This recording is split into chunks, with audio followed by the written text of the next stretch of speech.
She walked into that reunion with her head high and her armor on. What she didn't know was that somewhere across the city, a man who'd spent 8 months hunting for her across 3 continents had just landed at Hartsfield-Jackson. He wasn't here for the reunion. He didn't know anyone in that ballroom. He came for one woman.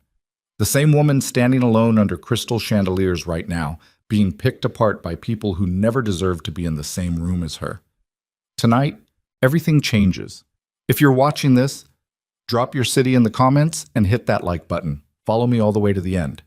Because this story, it's going to go somewhere you don't expect. The dress had cost Zuri Holloway $412. She knew the exact number because she'd stood in the dressing room at Phipps Plaza for 22 minutes arguing with herself about it, turning in front of the mirror at angles that were almost cruel in their honesty, asking whether the deep burgundy against her dark skin was striking or whether she was just telling herself that because she needed to believe it. The saleswoman had been careful not to seem too eager. The kind of careful that meant she'd read the situation and understood that this particular customer didn't want to be sold anything. She wanted to be seen. Zuri had bought the dress. She'd hung it in her closet for 6 days without touching it, which was how she knew the reunion was already inside her head in a way she hadn't allowed herself to admit. She ran a successful architecture firm. She had 12 employees, 3 ongoing commercial projects, and a reputation in Atlanta's design community that she'd built entirely on her own. She'd survived a recession, a partnership that fell apart in the ugliest way possible, and 2 years of working out of a converted garage on Edgewood Avenue before she could afford actual office space. She did not need the approval of people she hadn't spoken to in a decade. And yet, the dress. She told herself it was professional vanity. You showed up to these things looking like you'd won because otherwise people would spend the entire evening deciding you'd lost.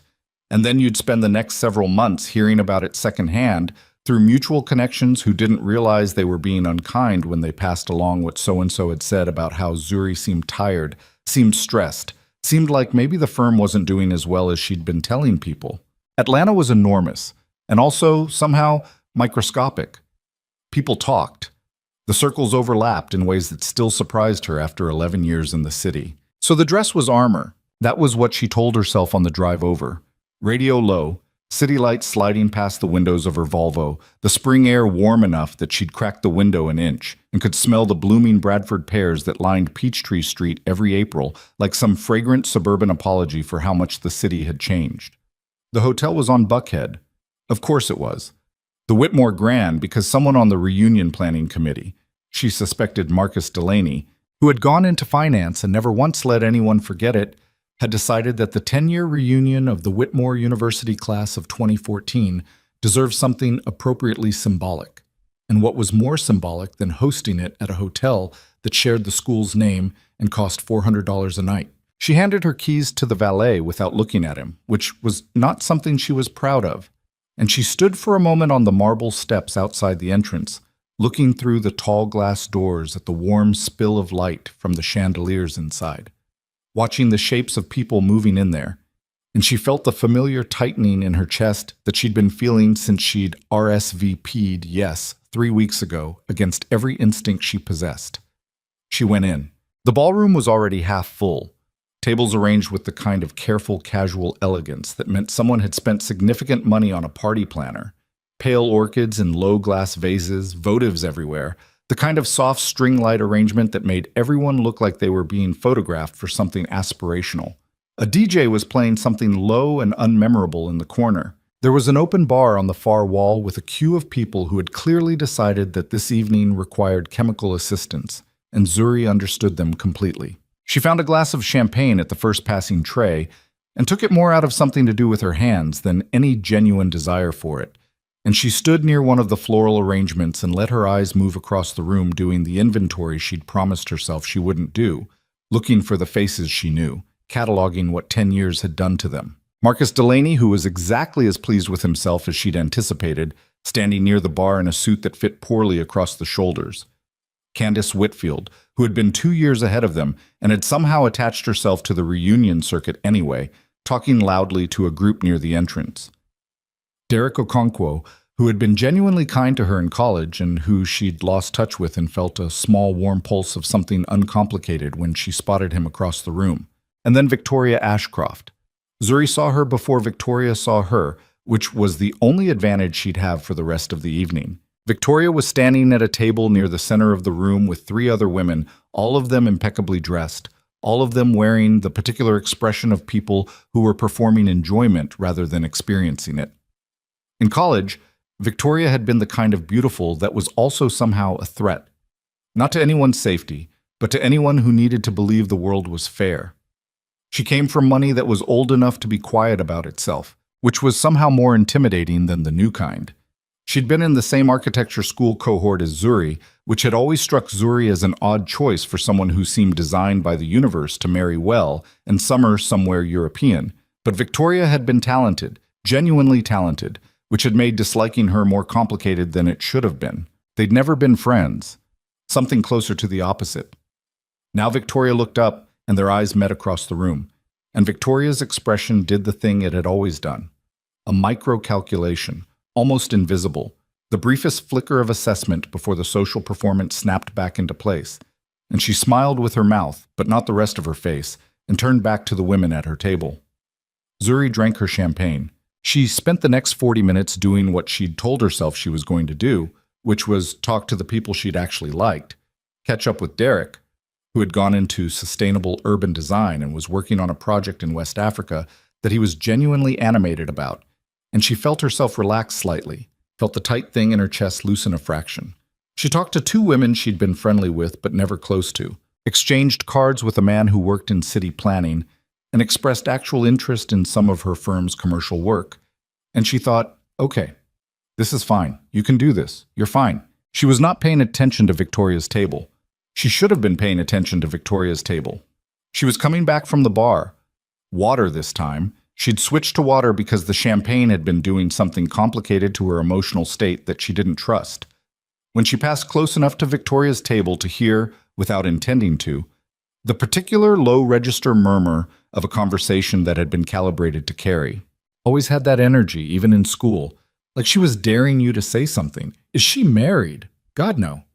A pause. A small sound that Zuri classified with cold precision as a laugh. No one could deal with that for long. She's completely closed off. Always has been. It's exhausting just being around it. She does look good, though. This voice was the most neutral one, someone Zuri didn't recognize. She looks like she works. Victoria's voice, unmistakable. That particular flat elegance she used when she was being unkind and wanted it to read as observation. There's a difference between looking good and looking like everything you have, you earned with your teeth. Men find that frightening. I don't mean it as an insult. I just think some women don't understand that being that relentless has costs. Zuri kept walking. She walked at a perfectly measured pace, which required more physical effort than she would have liked to admit, because her body wanted to stop, to turn, to do something with the cold, specific anger that had moved through her like weather. Her face was still. She'd learned that a long time ago, not to let things show. It had been described to her more than once, and by people who thought they were helping, as a wall, as off-putting, as intimidating. She'd spent years rewriting those comments in her own head, as proof that she was composed, professional, controlled. Standing now near a floral arrangement she wasn't seeing, she thought about what composed felt like from the inside, and the answer was, like swallowing something jagged. She'd been here 70 minutes. She needed to stay another 90, minimum, to avoid the particular social calculus of leaving early, which was its own kind of admission. She needed to eat something because she hadn't eaten since 2 in the afternoon.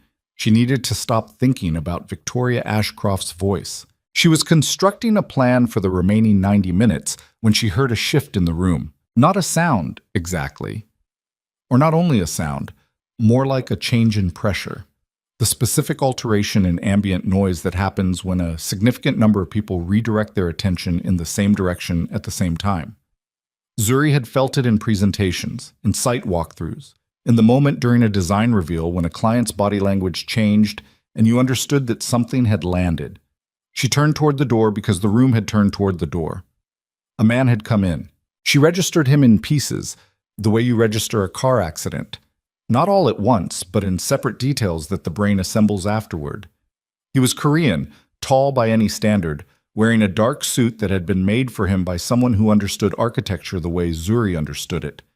Form serving function serving presence. No tie. No adornment. He didn't need it. He moved through the entrance the way certain people moved through spaces, with a calm that was not relaxed but deliberate, like every step was a decision he'd already made and was simply executing. Two men flanked him at a distance that looked casual but was not, and she was close enough to one of them as they passed to see the brief practice scan he performed of the room's corners, the exits, the groupings of people. The room had noticed. Victoria's table had noticed.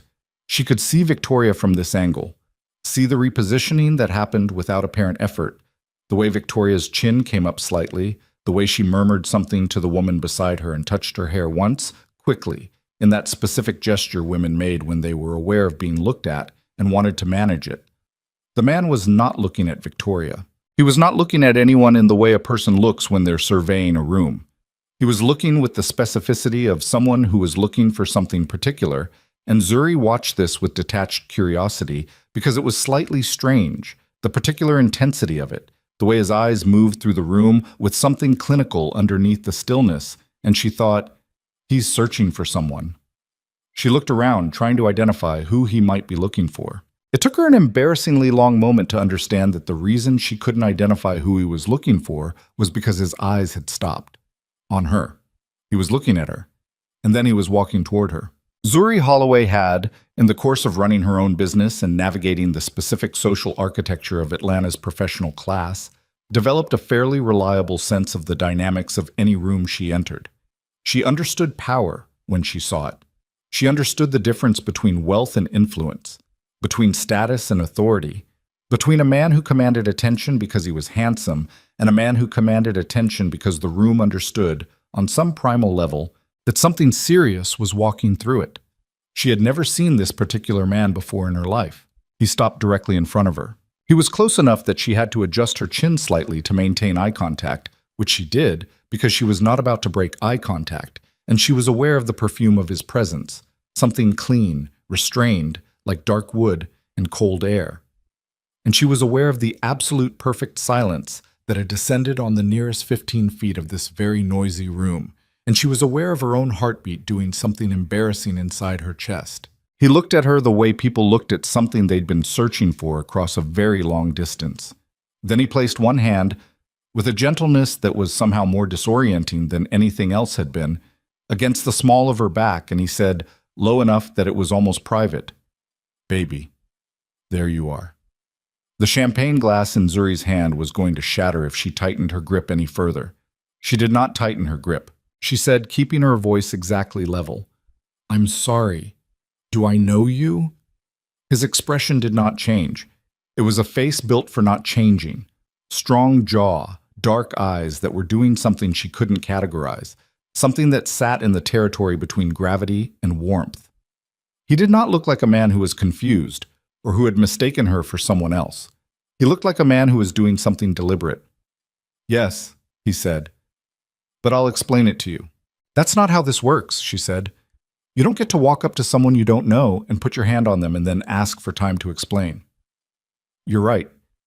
He withdrew his hand with an ease that surprised her, stepping back half a step, not retreating, just creating the space she'd asked for without her asking for it verbally. "I apologize. May I sit with you instead?" It wasn't quite a question. "Why?" she said. "Because we've met before," he said, "and I've been looking for you for a long time, and I'd rather not have this conversation with an audience, but if this is where we do it, I can do that." Zuri was very aware, in the specific way she was always aware of rooms, that approximately 40 people were watching this exchange. She was aware of Victoria's table in her peripheral vision, of the particular stillness over there that meant rapt attention. She was aware that her heart was still doing the embarrassing thing, and that the man standing in front of her had just said, "I've been looking for you for a long time." Like it was a simple fact rather than the most unnerving sentence anyone had said to her in recent memory. "I don't know you," she said. "Seoul," he said. "Last October, a Tuesday. You were outside a pharmacy near Insadong, and it was raining." The room around her continued to exist. The string lights continued to glow. The DJ continued to play something forgettable. Zuri Holloway stood very still and felt the bottom of something drop out from under her. Because she remembered Seoul. She remembered the rain. She remembered the man, Ochas. She hadn't thought about it in months, had cataloged it in the mental file she kept for the small, inexplicable moments that make up a life.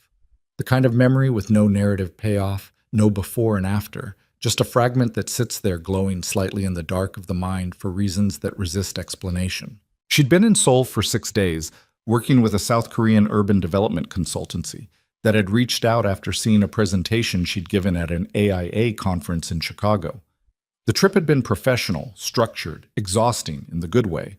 Long days in boardrooms and site visits and evenings spent alone in her hotel room with takeout, and the particular luxury of not having to be anyone specific. The pharmacy had been on the walk back from a dinner that had ended early, a business dinner that had proceeded with technical efficiency and cultural formality and very little actual connection, and she'd stopped because she'd had the beginning of a headache and wanted something for it, and she'd been standing outside waiting for a rideshare in the rain, which had started too suddenly for her to have done anything about it, except stand closer to the wall and decide it wasn't worth the indignity of running.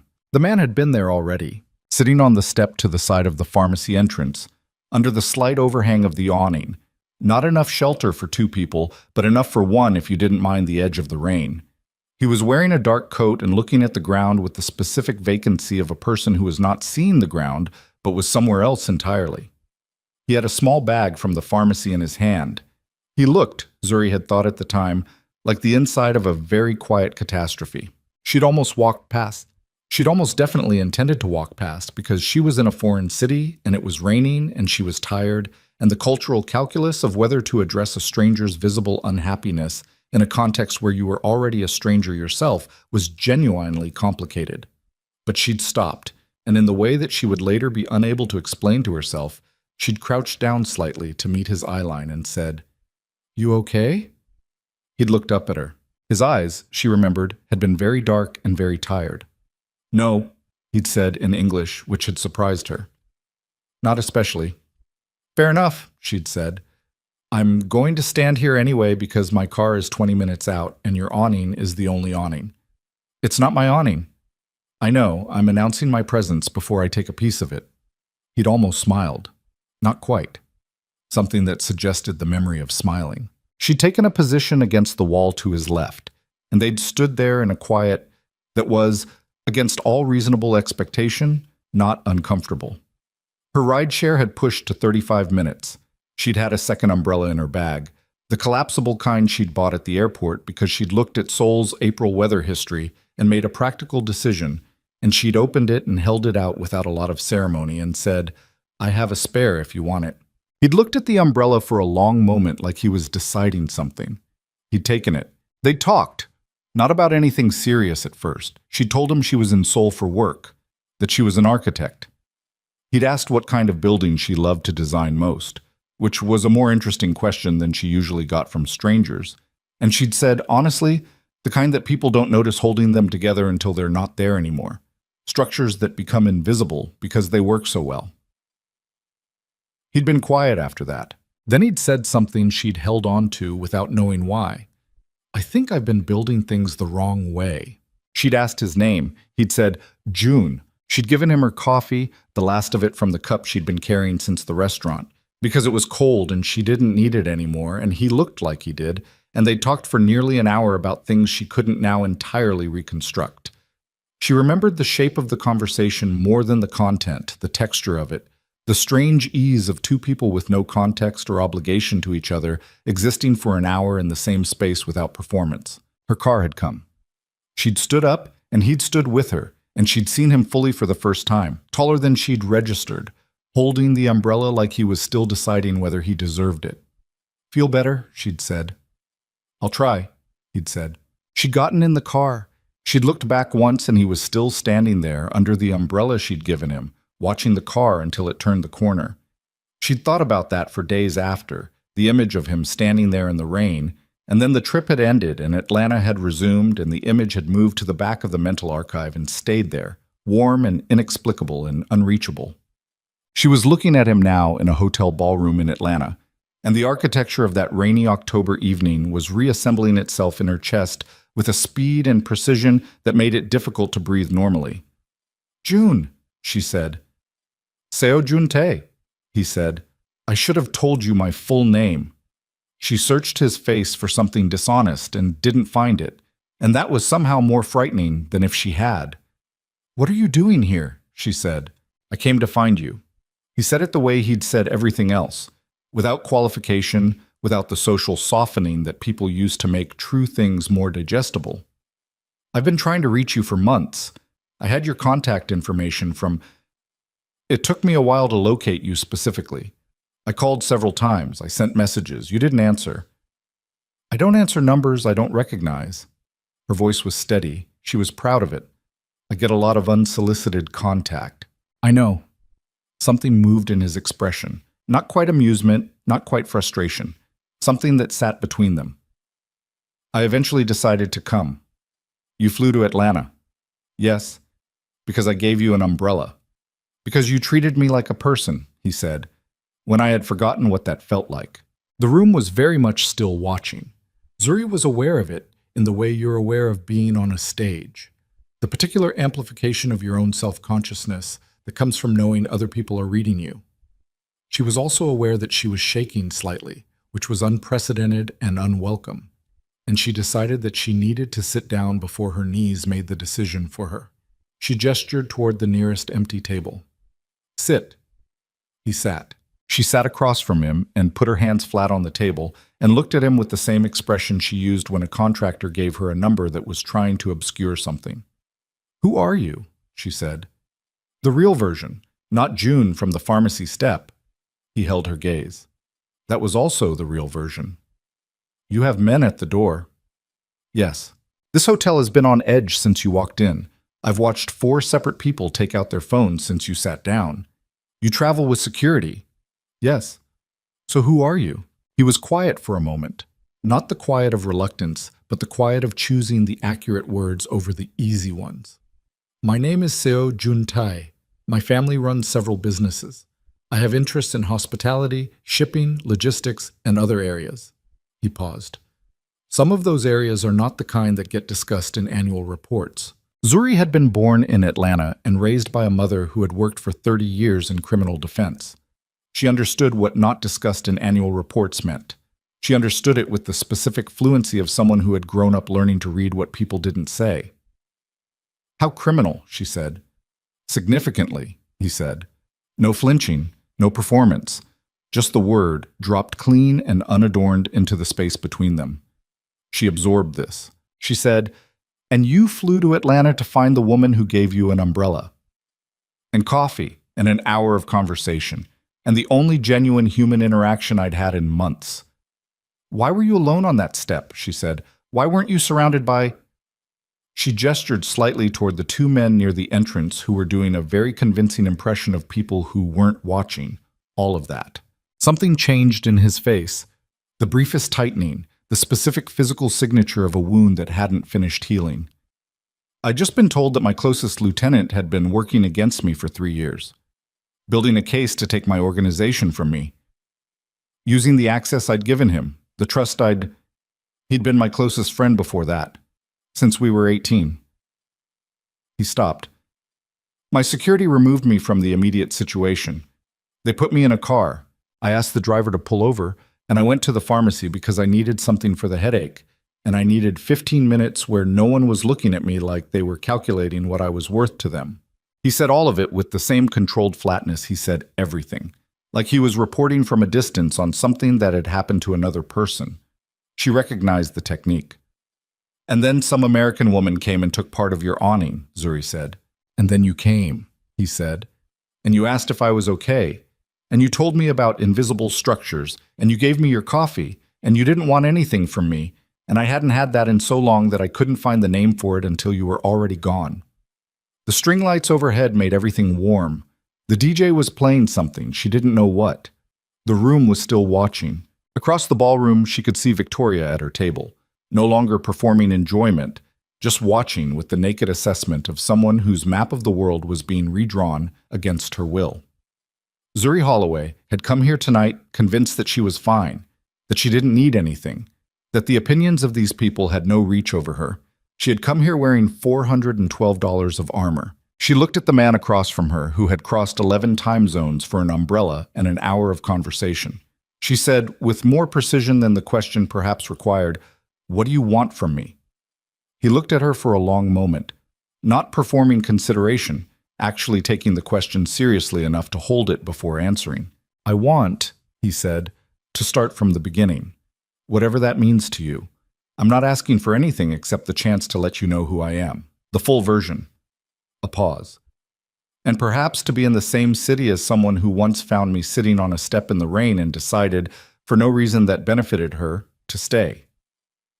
Zuri's hands were still flat on the table. Her face was still composed. Inside her chest, something was doing something she wasn't ready to name. "That's a lot," she said. "I know," he said. "You can't just fly across the world and show up at someone's reunion. I know. And announce that you've been looking for them for months. I know. And expect that to land as anything other than, Zuri." She stopped. He said quietly, "I know. And I did it anyway." The room shifted again, not the ambient room, the room of the ballroom and the orchids and the string lights. The room of the conversation. Something changed inside the perimeter of the table where they were sitting, some pressure differential, like a storm deciding which direction to move. She said, "You should know that I had a terrible evening before you came in." "I know," he said. "I know what was being said to you." She went still in a different way. "You were here early, long enough." She processed this.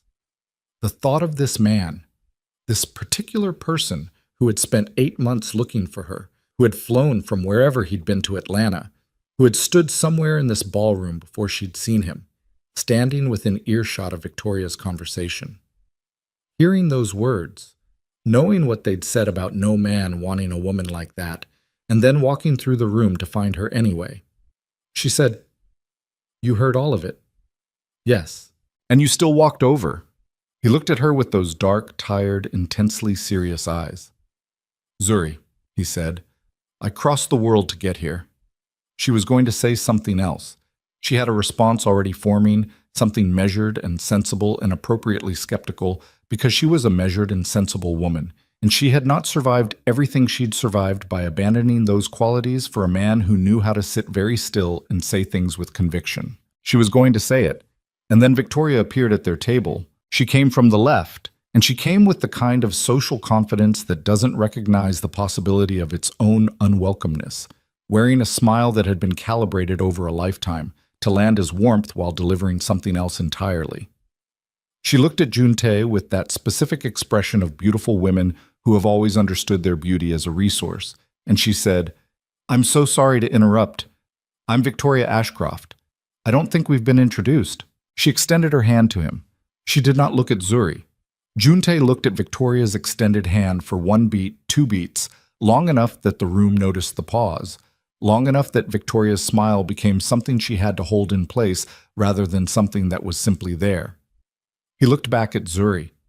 There was something in his face that she hadn't seen yet. Not coldness exactly, more like the particular kind of stillness that lives on the far side of patience. He did not take Victoria's hand. "I'm having a private conversation," he said to Victoria.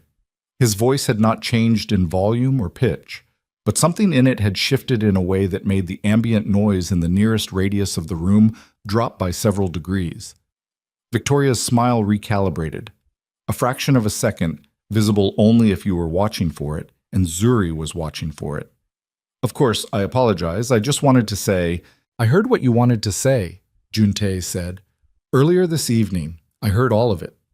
The silence that followed was very specific. It had a texture and a weight. Victoria said, "I'm not sure what you think you heard." "I'm sure you're not," he said, and turned back to Zuri with the finality of a door closing, and said, in a voice pitched low enough for her only, "Would you like to get out of here?"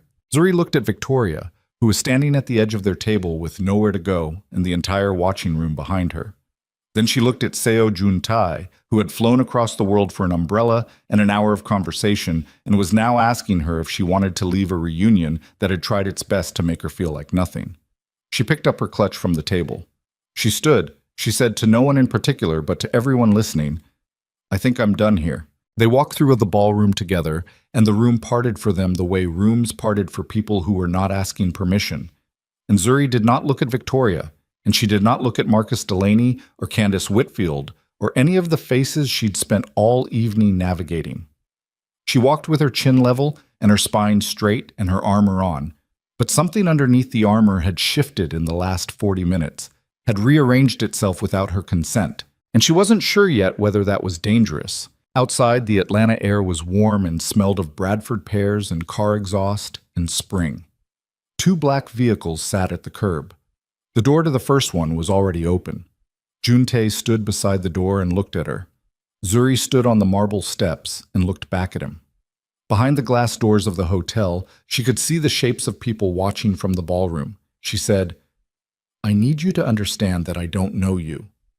I know that an hour in Seoul in the rain doesn't mean I trust you. I know. And that whatever you are, whatever your business is, that's not nothing to me. That's a real thing I need real information about." "Yes," he said. "I'll give you all of it, whatever you want to know." She looked at the open door. She looked at him. She looked at the city stretching out behind him in the warm dark, Atlanta glowing, all that familiar skyline she'd watched from the window of a converted garage on Edgewood Avenue, and told herself, "This is mine.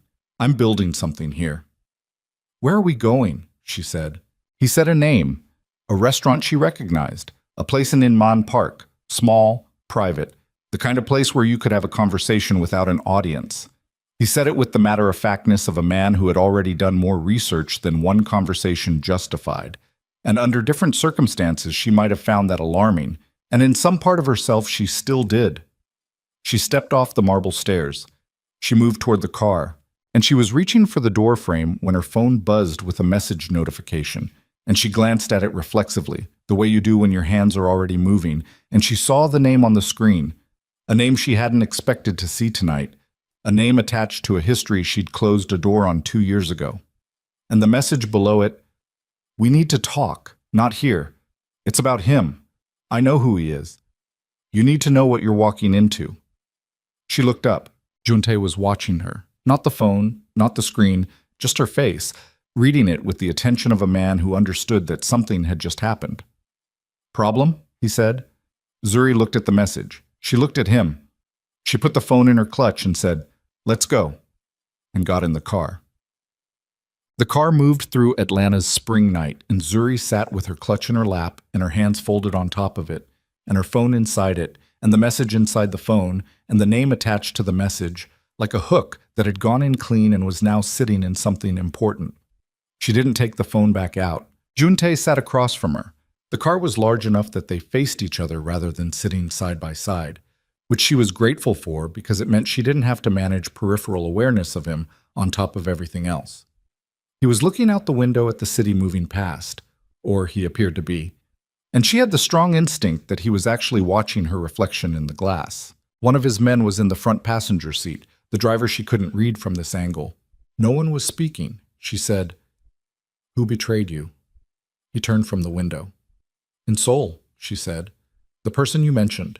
The lieutenant. The friend since 18. What happened to him?" A pause that lasted 2 full city blocks. "He's no longer a concern." "That's not an answer." "No," he said. "It's not." He looked at her steadily. "He's alive. That was a decision I made. Not everyone agreed with it. Your organization didn't think he should be alive." "Correct. But you kept him alive."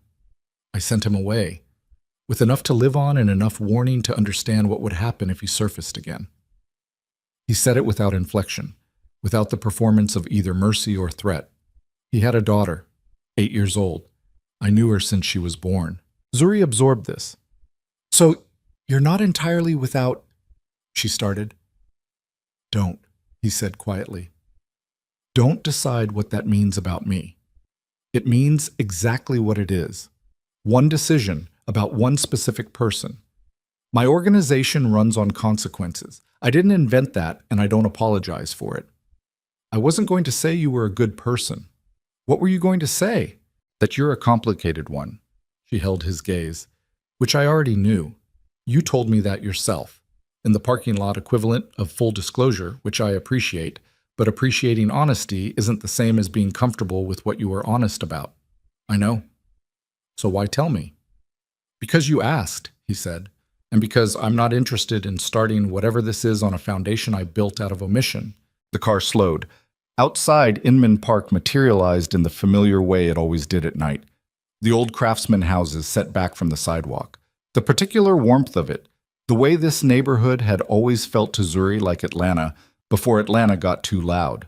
The restaurant was a converted Victorian on a corner lot, the kind of place with no sign visible from the street, where the reservation system operated by referral in the dining room, had 8 tables, and the chef was someone who cooked food that tasted like it had been thought about by a person rather than engineered for a demographic. She'd been here twice, both times with people she'd been trying to impress. She said, "How did you know about this place?" "Research." "Into me."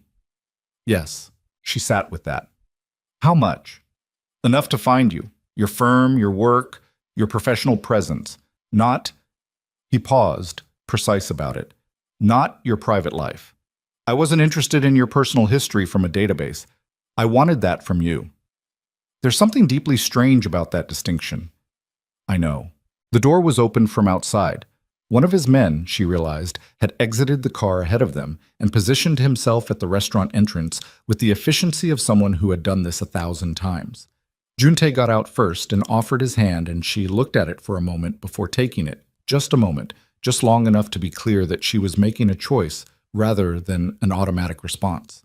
His hand was warm, and the grip was careful. She let go as soon as she was on the sidewalk. The restaurant had been cleared. She understood it as soon as they walked in. The empty tables, the staff moving with the particular focused quiet of people who had been given instructions and a significant gratuity to follow them. And she stopped inside the door. "You called ahead," she said. "Yes." "You reserved the entire restaurant. I wanted privacy for the conversation." She turned to look at him. "You did this before you came to find me, before you knew whether I'd come." Something moved in his face. Not guilt, exactly. Something more like the acknowledgement of a valid point. "I was optimistic." That's one word for it.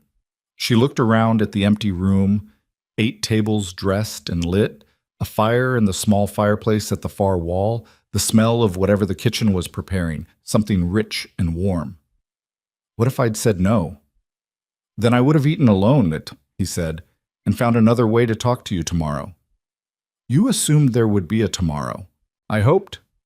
She walked to the table nearest the fireplace because it felt like the most honest choice. She wanted the light. She wanted to see his face clearly. And she sat and placed her clutch on the table beside her and unfolded the napkin in her lap, and tried to locate the version of herself that ran a 12-person firm and negotiated with contractors, and didn't feel the specific, inconvenient electricity of being in a room alone with a man who had flown across the world to find her. She found that version, wore it like the dress, armor over armor. He sat across from her and looked at her with that serious, unhurried attention. She said, "Tell me about the business." "Which part?" "The part that doesn't go in annual reports." He was quiet for a moment. The fire made small sounds. Somewhere in the kitchen, something sizzled briefly and went quiet. "My family has operated in Korea for 4 generations," he said. "My great-grandfather built the original business during the occupation. Legitimate trade, supply chain, survival-based logistics that became structurally important to certain power networks. By my grandfather's generation, it had formalized. By my father's, it was extensive." A pause. "I took control at 26, after my father had a health crisis. The organization was in the middle of a territory conflict that had been mismanaged for 2 years. I ended it." "How?" "Strategically. Some of it was negotiation, some of it was not." He said this with the same flatness. "I'm not going to give you a ledger of what I've done, Zuri. I'll answer what you ask directly. I won't volunteer the parts that are designed to make you see me in a specific light." "Fair," she said. "What's your legitimate footprint?" 3 hotel groups across Asia and Europe, a shipping consortium, private security, corporate, and residential. Real estate development in Seoul, Tokyo, Singapore, and Berlin. Collectively about 4,000 employees who have no knowledge of the other side of it. And the other side, distribution networks, protection arrangements, Financial services that operate outside regulatory frameworks. He held her gaze. I'm not going to explain it to you as though it's something other than what it is. Zuri looked at him. She said, I'm going to ask you something, and I need you to answer it exactly. Yes. Has anyone been hurt because of a decision you made? Directly. Not operationally, not theoretically. Directly, with your knowledge and your authorization. The fire made its small sounds. He said, Yes. She held the silence. More than once, he said. Fewer times than most people in my position. More times than I could justify to someone who lives outside it. He did not look away. I'm not asking you to accept that. I'm telling you so that you're not building something on ground that turns out to be different than you thought it was. Zuri's hands were in her lap, and the champagne from earlier had long since metabolized, and she was entirely, uncomfortably sober. She said, Why me? Genuinely. Why not? She gestured vaguely. Someone who already lives in your world. Someone who understands the architecture of it. Because the people who already understand the architecture of it, he said, look at me and see what I'm worth to them. What access I represent. What protection or power or proximity to power. He paused. You sat down next to a man on a step in the rain because he looked like he was having the worst day of his life. You had no idea who I was. You didn't want anything. You just stayed. He was quiet for a moment. Do you understand how rare that is in my specific life? Do you understand how long it had been since someone just stayed? She understood. She understood it in the precise way she understood load-bearing structures.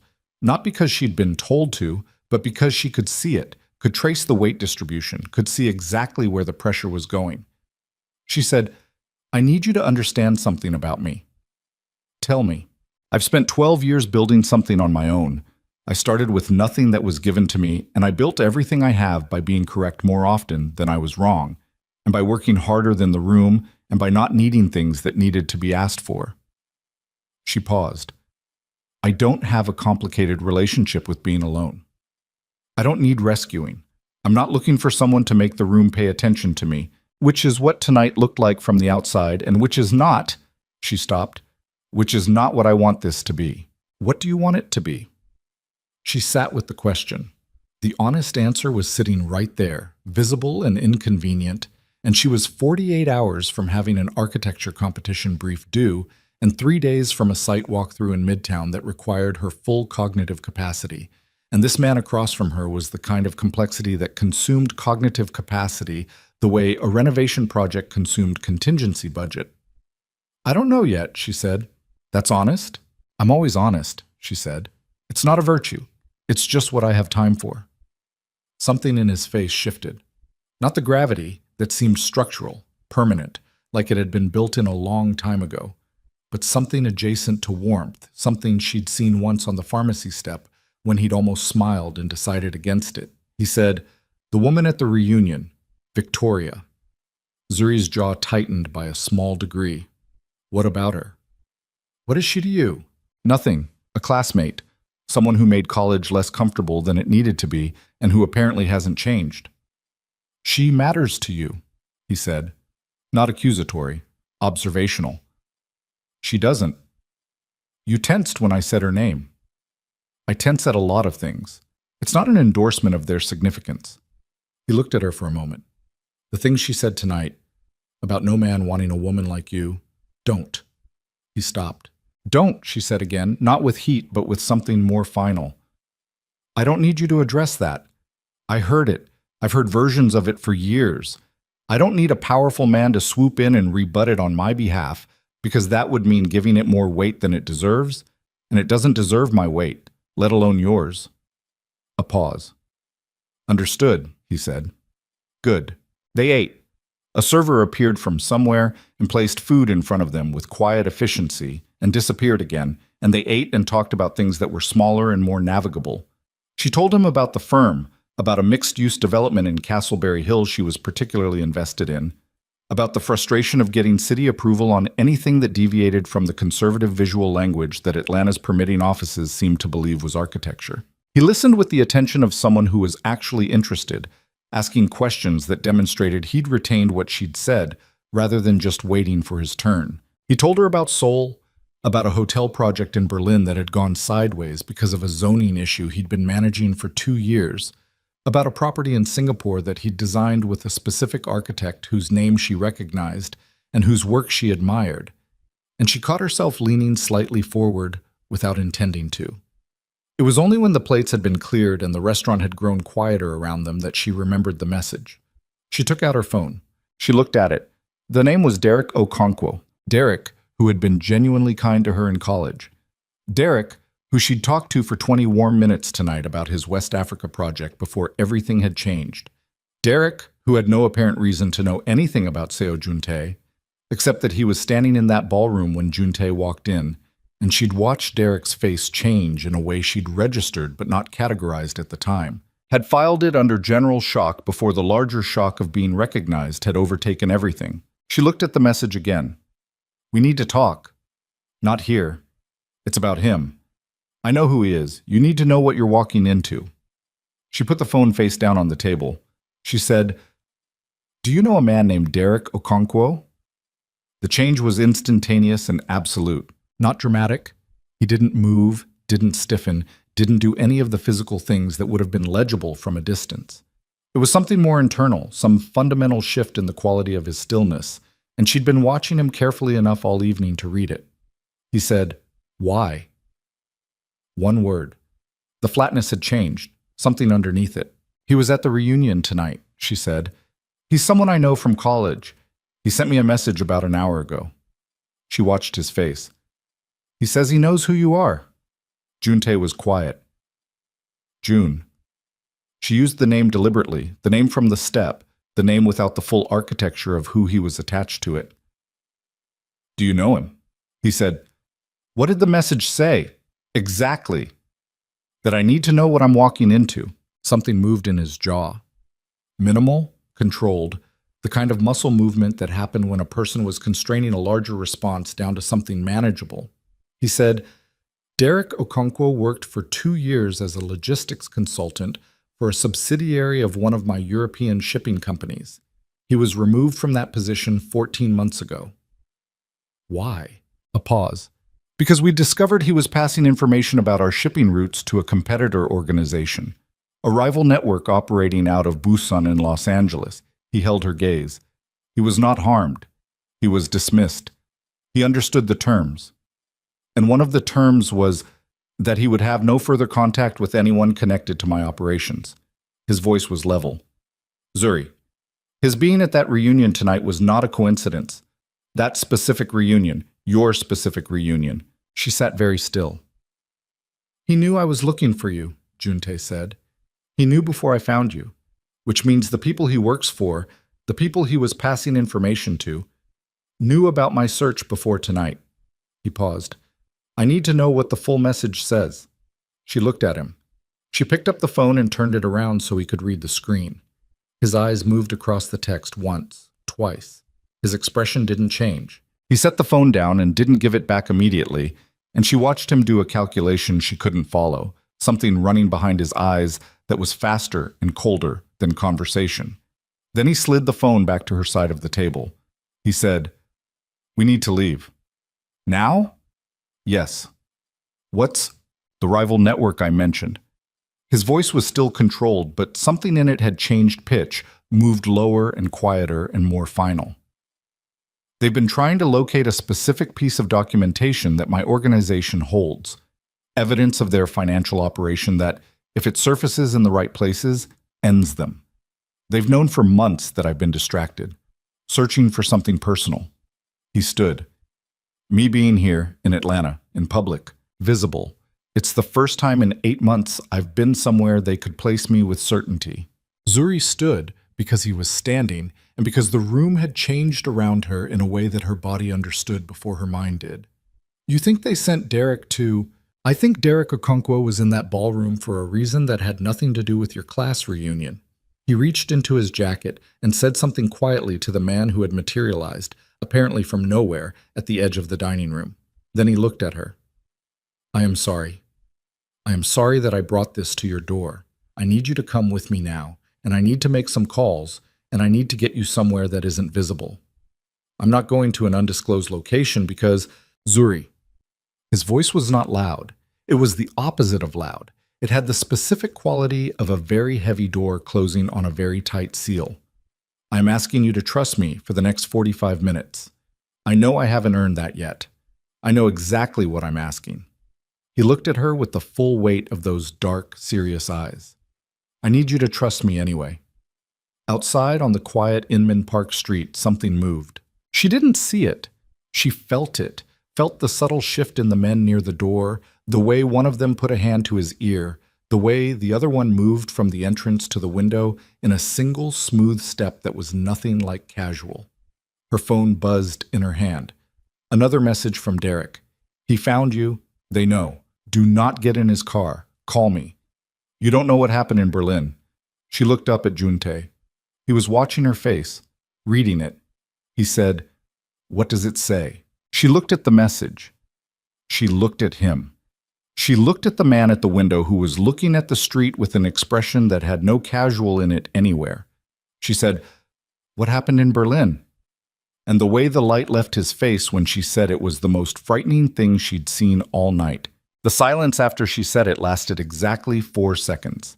She counted them without meaning to, the way you count the gap between lightning and thunder, not because you want to know the distance, but because your body needs something to do while it waits to understand how bad this is going to be. Juntae's face did not collapse. It did not perform distress. It did the thing she was beginning to recognize as his specific response to damage. It went very, very still, the way a building goes still in the seconds before an engineer determines whether it's standing or falling, when all the movement has stopped and you're waiting on the structural verdict. He said, "Put the phone away. Tell me what happened in Berlin. Put the phone away first." "That's not how this works." She kept the phone in her hand and kept her eyes on him and tried to locate the version of herself that was not standing in a cleared restaurant in Inman Park with men at the windows and a message from a man she'd trusted in college telling her that the person across from her was something she hadn't been told about yet.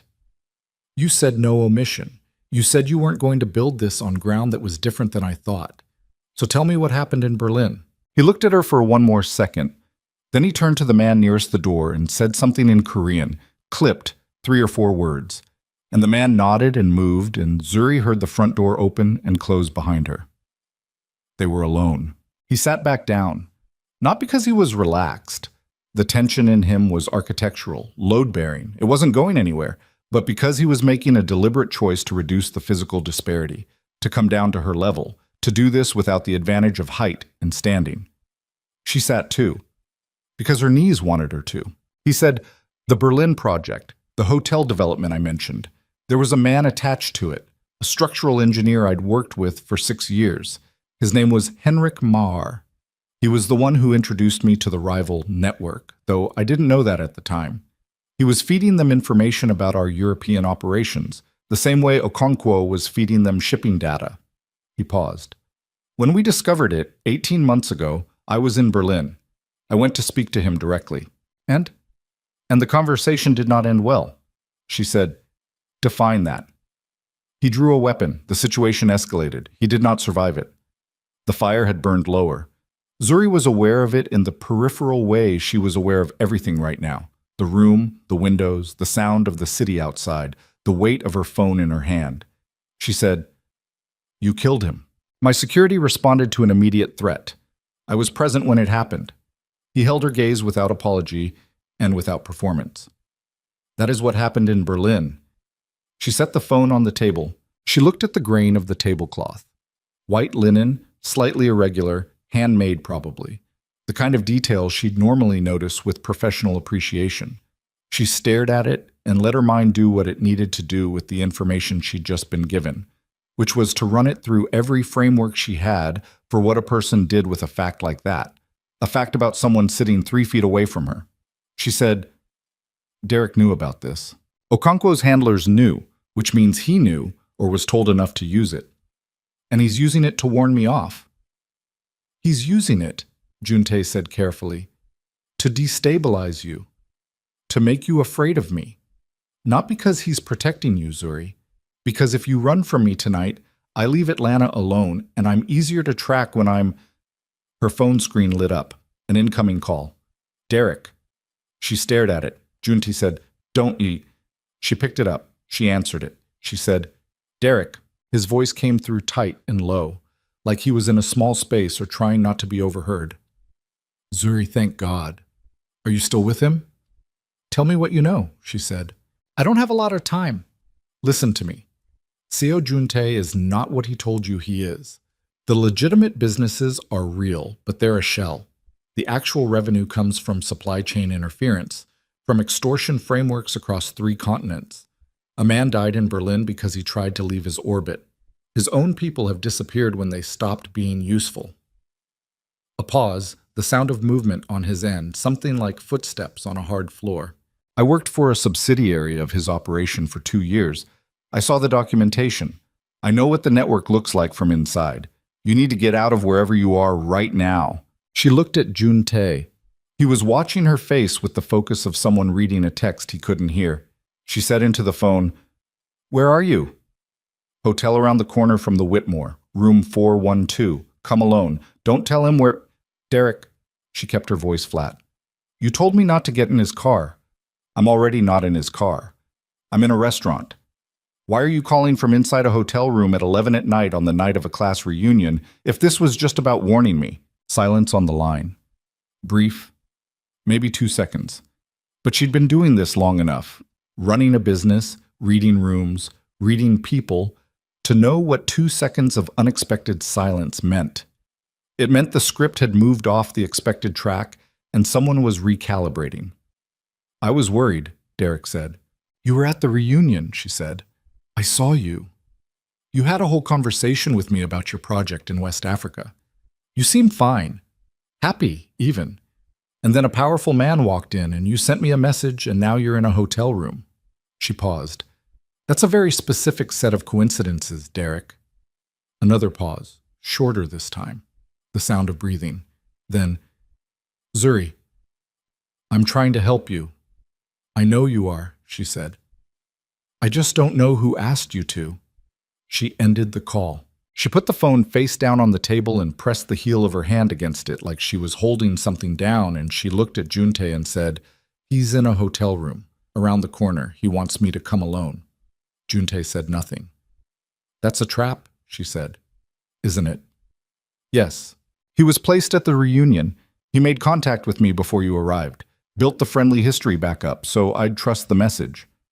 She heard herself saying it, heard the architecture of it assembling, the way a structural failure assembled in retrospect, all the load paths that had been compromised before the collapse made them visible. "They knew you were coming to Atlanta. They knew about me. They set this up before tonight." "Yes." She pressed harder on the phone. "How long have they known about me?" "I don't know." "Guess." He looked at her steadily. "Since I started looking for you, possibly from the beginning. My search generated activity. Database inquiries, travel, communications. If they had someone inside my network, which they did, in at least 2 positions I've since identified, they would have been watching for anything personal, anything that could be used as leverage." He paused. "You became visible to them the moment you became visible to me." The low fire popped once. Zuri took her hand off the phone.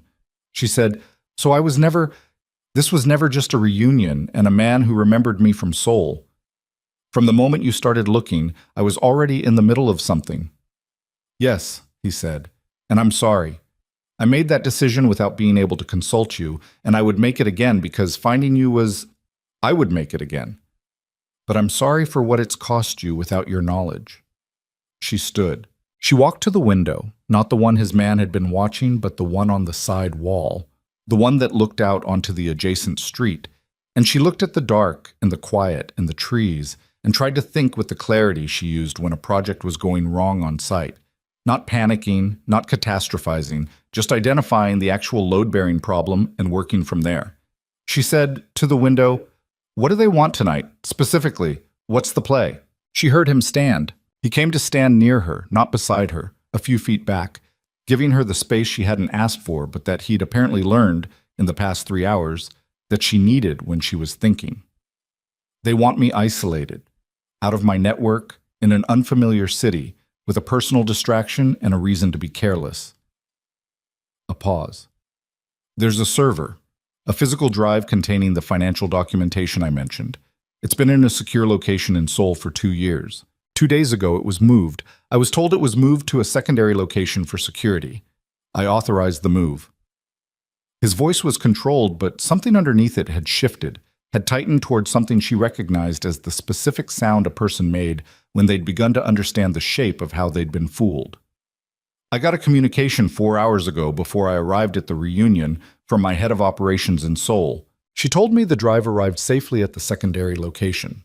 But, Zuri said, but my head of operations in Seoul is a woman named Park Ji-soo, who has worked for me for 7 years and whose communication protocols I know as precisely as my own. A pause. The message I received used the correct encryption and the correct sign-offs, but it used a phrase that Ji-soo and I established 18 months ago as a duress signal, a phrase you include when you're being coerced to send a message that isn't true. The quiet of the restaurant was absolute. She sent you a distress signal, Zuri said, embedded in what was designed to read as a routine confirmation. His voice was, if anything, quieter, which means the drive has not been secured, which means Park Ji-soo is in a situation I need to address immediately, which means tonight, this specific evening, the rival network has managed to simultaneously compromise my Seoul operation, position an asset in the same building as my personal search in Atlanta, and create a situation designed to keep me here, distracted and reactive. While his phone buzzed. He looked at it. Whatever was on the screen did something to his face that she'd not seen yet. She said, "What?" He turned the phone toward her. A photograph, taken from the timestamp 47 minutes ago. A parking structure, fluorescent lit, concrete pillars. 2 figures. One of them she didn't recognize. One of them she did. Victoria Ashcroft. And the man she was standing with was not anyone from the reunion. He was Korean, mid-40s, wearing a jacket that sat too high at the collar, the way jackets sat when there was something under them that added bulk. He was handing Victoria an envelope, and Victoria was holding it with the specific careful grip of someone who understood it was significant. Zuri stared at the photograph. "Victoria," she said. The word came out with a texture she hadn't expected. "Her family has financial exposure," Juntae said. "The Ashcroft family has been in a credit position with a European fund that I now believe is a front for the rival network. Her father has been in that position for 4 years." His voice had gone somewhere colder. "She was at the reunion for the same reason Okonkwo was. She knew you were coming. She knew I was coming. She was positioned to—" He stopped. Something was working behind his eyes, something connecting. "She was the first one to approach our table. After you and I sat down. You shut her down." "I did." He looked at the photograph, which means she went to the parking structure within the hour and collected a secondary instruction. They're adapting. Zuri looked at the photograph and thought about Victoria's voice carrying across the ballroom, calibrated and careful. No man would want a woman like that. She thought about the specific cruelty of it, the precision, the way it had landed not because Victoria was careless, but because Victoria was practiced. She said, "Was any of it real? Her being at that reunion, the things she said to me? Was any of it just ordinary cruelty, or was all of it—" "I don't know," he said. "I think some people are both things at once. I think she may have believed what she said and also been there for a reason. That was almost worse. That was exactly worse." Zuri turned from the window. She looked at the room, the empty tables, the low fire, the cleared plates of a dinner that had cost her the last of her certainty that tonight was something she had any control over. She looked at Juntae, who was standing with his phone in his hand and the photograph on the screen and the specific expression of a man who was running 3 separate disasters through his head simultaneously and managing, barely, to remain vertical. She said, "Park Ji-soo, you're head of operations. What happens to her if you don't respond?" His jaw did the small, controlled thing. "That's what I thought," she said. "So you need to deal with Seoul. I need to deal with multiple things simultaneously, and I have limited people in Atlanta I can call them. There are communication security concerns. My Seoul network may be—" "Jun-yi?" She walked toward him, not close, just close enough to make the conversation direct. "I understand that you have a crisis that is significantly larger than me. I understand that Park Jisoo is in a situation that needs your attention and that the documentation you mentioned is the actual strategic problem and that I am, she gestured at herself, an architect from Atlanta who is a personal distraction in the middle of a serious operational failure. She looked at him squarely. I'm not going to Derek's hotel room. I'm not going anywhere until I understand what's actually happening. But you need to make your calls. He looked at her. Something in his face shifted with a slowness that felt fundamental. He said, I'm not going to treat you as a distraction. I'm not asking you to. I'm asking you to not treat me as something fragile you have to manage while the real problem happens somewhere else. She held his gaze. What can I do? He was quiet for a long moment. He said, Derek Okonkwo is in that hotel room because they want me to go there. To be drawn into a direct confrontation in an environment they've chosen. He looked at the phone. But Okonkwo was also inside my operation for 2 years. He has information about my soul network, about the documentation, about Jisoo's position and protocols. If I could speak to him without it being on their terms, he called me, Zuri said. He trusts me enough to use me as the route to you. Or he thinks he does. She paused. Call him back on my phone. Different number than his handlers are monitoring. If I initiate the contact, they're expecting me to come alone. No, he said, immediate, flat. It's a phone call, not no. The word had a different quality than his previous no's. It had the quality of something non-negotiable. Not control. She recognized control, had spent years dismantling it wherever it appeared in her professional and personal life. And this was not the same. This was fear, moving through him in the contained, disciplined way that fear moved through people who had learned not to let it show. I will not use you as an operational asset. That is not what this is. She stood in the space of that sentence. He said quieter, I came here for you, not to build a new resource. I will not make you into one. The fire made its sounds. She said, then what are we doing? He looked at her for a long moment. Then his phone buzzed again. He looked at it. This time, she didn't ask what it said. She watched his face read the screen, and she watched something drain out of it. Not color, not expression, but some essential quality, the specific light that a person carried when they still believed they had time. He looked up. He said, Jisoo sent a second message. What does it say? He turned the phone. 4 words. They have the drive. Zuri looked at the 4 words. She looked at Juntae. His face was entirely still. She had the sense she was watching a man stand at the exact center of everything he'd built and understand in real time, that the ground beneath it had been cut. Outside on the quiet street, she heard the sound of a car, more than one.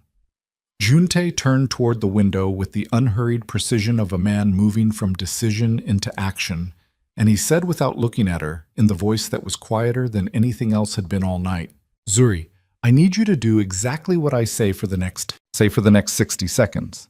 She said, talk. He was already moving, already at the side door that she hadn't noticed before, the one that was flush with the paneling and looked like a wall until it didn't, and he pushed it open and the Atlanta night came through it, warm and loud with the sound of the cars on the street getting closer. 2 of them, maybe 3, and he turned back to her with his hand on the doorframe and said, stay behind me. Don't stop moving. Don't speak until we're in the second vehicle. She didn't argue. She moved. The alley behind the restaurant was narrow and smelled of the city's organic underbelly, dumpster and damp concrete, and the diesel exhaust of the street parallel to them. And she was in heels, $412 dress, which was not how she would have chosen to run if she'd known running was on the agenda. But she adjusted, shortened her stride, hit the balls of her feet instead of the heels, felt the specific misery of brick underneath thin leather soles, and filed it under problems that were not the main problem. Juntae's man, she'd started thinking of him as the quiet one because she'd never heard him speak, was already in the alley, and there was a second car she hadn't seen before, black, engine running, parked half on the curb in the way that meant someone had gotten here fast. She got in. The door closed.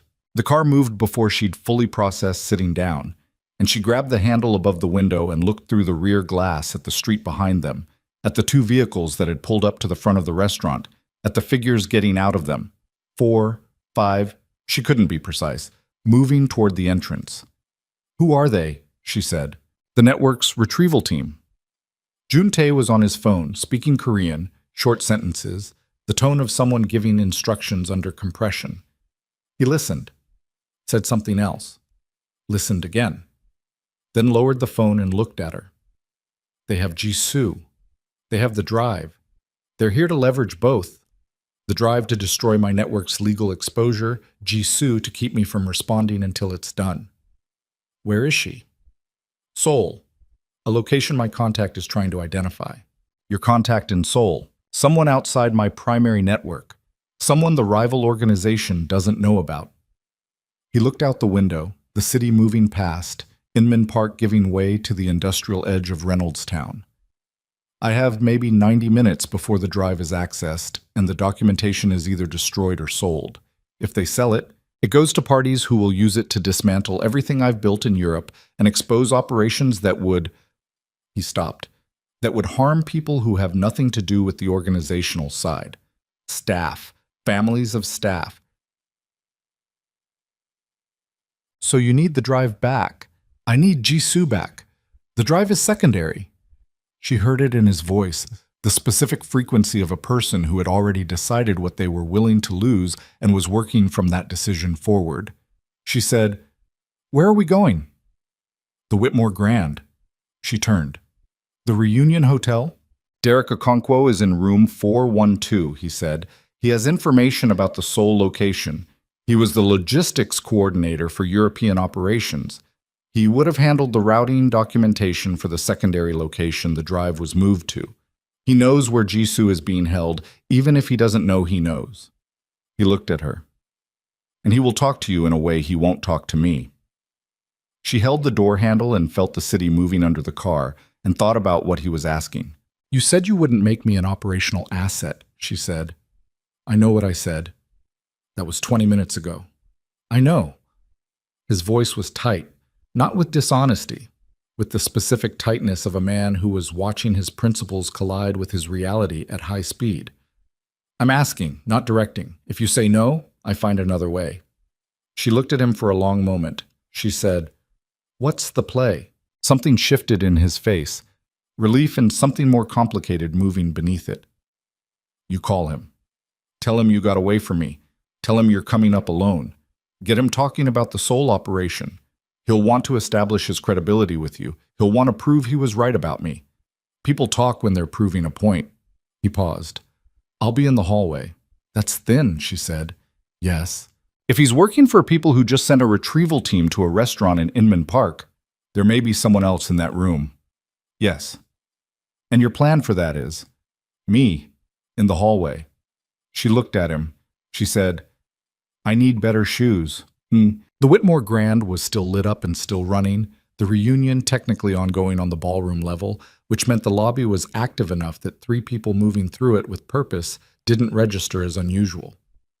Juntae stayed at the elevator bank with the quiet one while she went ahead, phone to her ear, walking like a woman who was going to a specific place and not a woman whose heart rate was doing something she didn't have language for. She called Derek from the elevator. He picked up on the first ring. "I'm coming up," she said. "I'm alone." A beat. "What happened?" "I made an excuse. I said I needed air. I walked out." She kept her voice controlled, kept it in the register of someone who was shaken but moving. "Room 412. "Yes, hurry." She came off the elevator on the 4th floor, and the hallway was empty, cream carpet and wall sconces, and the particular muffled quiet of hotels at night, every door closed on someone else's contained world.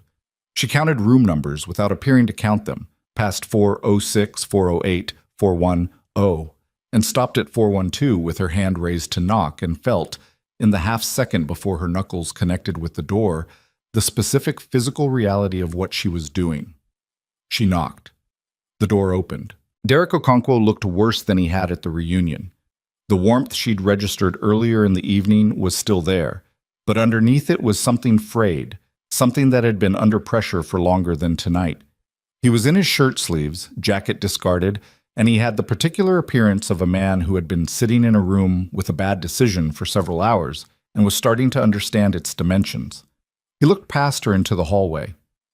"You're alone," he said. "I told you I would be." He let her in. The room was a standard hotel room, standard Atlanta business tier, One king bed with the cover undisturbed, a desk with his jacket on the chair and a laptop open, a small seating area near the window.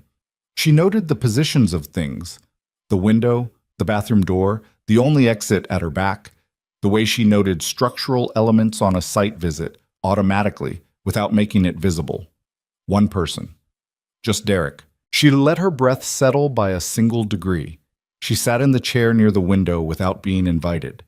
He sat on the edge of the bed facing her, forearms on his knees, the position of a man who was about to deliver something and wasn't sure how it was going to land. "Tell me about Berlin," she said, giving him the opening, letting him run at it. He ran at it. He told her about Henrik Marr, about the night in Berlin, about the documentation he'd seen moving through logistics channels that described a disposal rather than a defensive response. He was credible. He had details, dates, a specificity that wasn't constructed. She believed that he believed it. She said, "The drive. The financial documentation Junte mentioned. Do you know where it is?" He stopped. He looked at her. "He told you about the drive," Derek said. "Yes. He told you it was moved. He told me it was taken." She watched his face. "Derek, I need to know if you know where Park Ji-soo is being held." The fraying under his surface became visible. Something moved in his jaw, behind his eyes, the specific physical expression of a person who had just understood that the conversation had not gone the direction that was planned. "How do you know about Ji-soo?" he said. "Because I've been sitting with him for 2 hours and he told me things. Because he doesn't operate the way you told me he operates." She leaned forward slightly. "And because you're scared right now, and it's not of him. It's of whatever you're going to have to tell the people who put you in this room if you don't deliver what they sent you here to deliver." Derek stood up.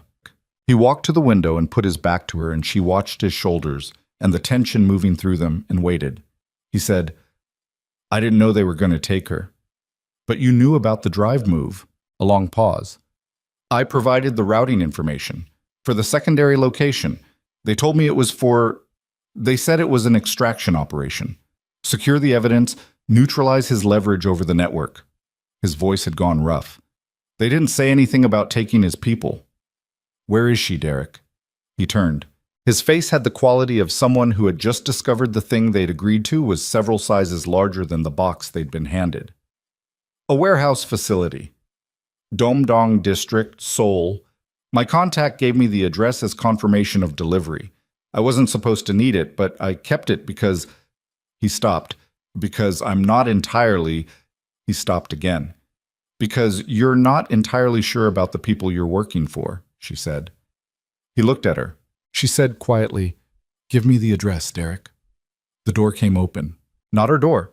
The connecting door to the adjacent room, the one she hadn't clocked as a connecting door because it had been flush and locked and invisible until it wasn't, and the man who came through it was the same man from the photographs, Korean, mid-40s, the jacket that sat too high. And he had something in his hand, and the something was pointed at Derek, and he said, in English that was flat and entirely without accent, "She's not alone."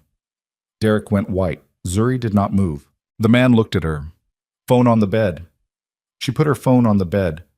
"Where is he?" She said, "I don't know what you mean." He looked at her with the specific expression of a person who had no interest in the performance. "Seo Juntai. He's in the building. I came alone. You came from a car that left Inman Park 6 minutes after our team arrived. You came up the elevator with a key card that someone else activated from the lobby level." He looked at Derek. "You told her about Domdong." Derek said nothing. His silence was its own kind of answer. The man moved toward the window and looked down at the street, a brief scan, professional, and then turned back into the room and said into a device at his collar, something in Korean, and Zuri heard a response come back that she couldn't translate, but whose tone she understood. They knew Juntae was in the building. They knew exactly where. She looked at her phone on the bed. She looked at Derek, who was standing with his arms slightly away from his body, and the expression of a man watching the floor give way and not knowing which direction to fall. She made a decision. She stood up, which was not what anyone expected, and she said to the man with the weapon with the full register voice she used when a contractor had given her bad information on a load-bearing wall and she needed the room to understand the severity immediately. My name is Zuri Holloway.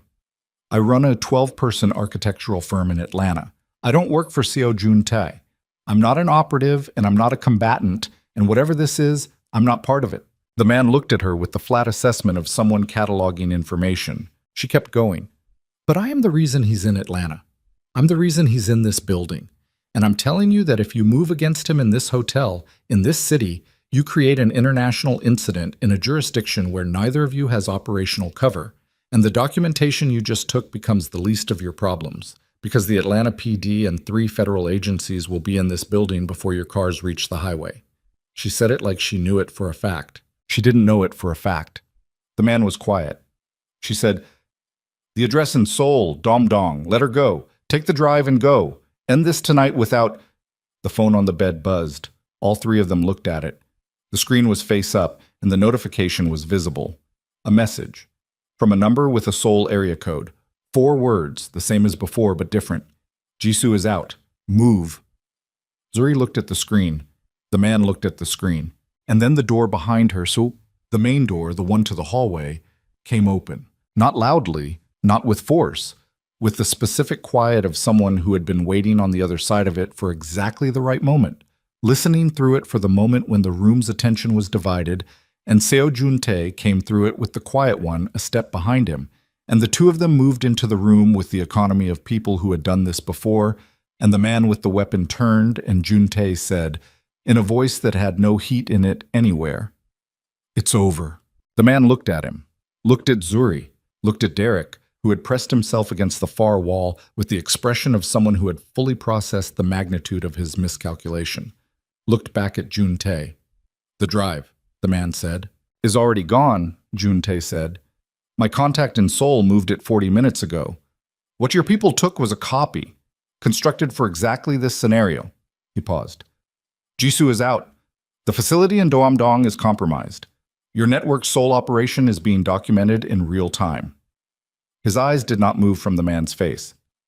"You have one exit from this room, and it runs through me." The air in the room had the specific density of a moment before a structural decision, the half-second before a building either holds or doesn't, when everything is still suspended and the physics haven't finished their verdict. Zuri stood in the center of it, not behind anyone, not protected by anyone, just standing in the room she'd walked into on her own terms.